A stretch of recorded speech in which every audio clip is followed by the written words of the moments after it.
Good morning everyone. ये the Hindu editorial 24 जनवरी 2026 के ओनली ऑडियो वर्जन है। Right to dignity. Government must ensure equitable pay for ASHA worker.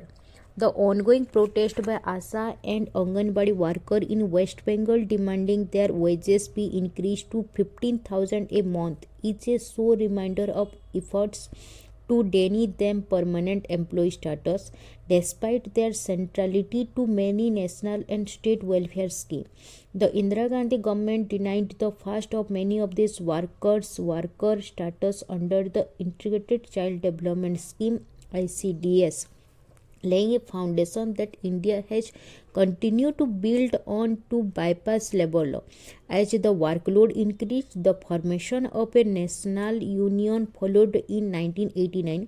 But even in the liberalization era, the state created the category of scheme worker and expanded social scheme but not permanent government job. The state of Karnataka versus Amirbi 1996 tribunal decision further excluded Anganwadi workers from the set of government employees, even as the tough court expanded the right to food and thus the need for these workers. In 2004, the ASA program took root in the mid-2000s and followed a similar trajectory, and with the government farming them as activists.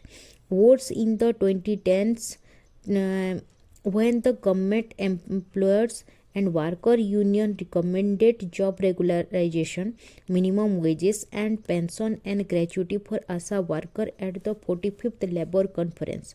Successive UPA and NDA governments chose not to implement this. In 2015, the NDA government slashed the ICDS budget, and these workers have been protesting since at the regular interval just to make ends meet.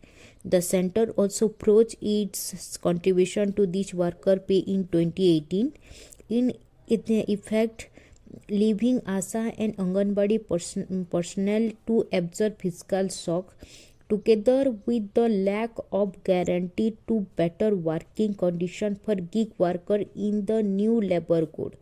The state has effectively excited the social contact for many of its most vulnerable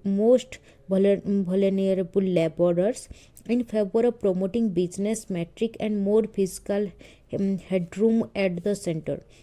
State do wield more power in hiring and dispute resolution and are also more vulnerable to electoral pressure, which unions have taken advantages of.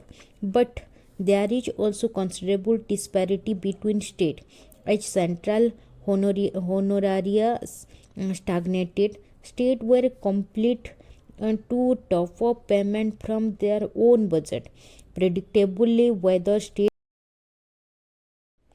and those facing sustained union pressure have been able to offer more or additional benefit than fiscally constant one. Nonetheless, it is unconscionable that the practice of denying these workers their due still continue to be knowingly exploitative. The center must legally reclassify those volunteers of statutory employers under the Code on Social Security, guaranteeing minimum wages and pensions coverage.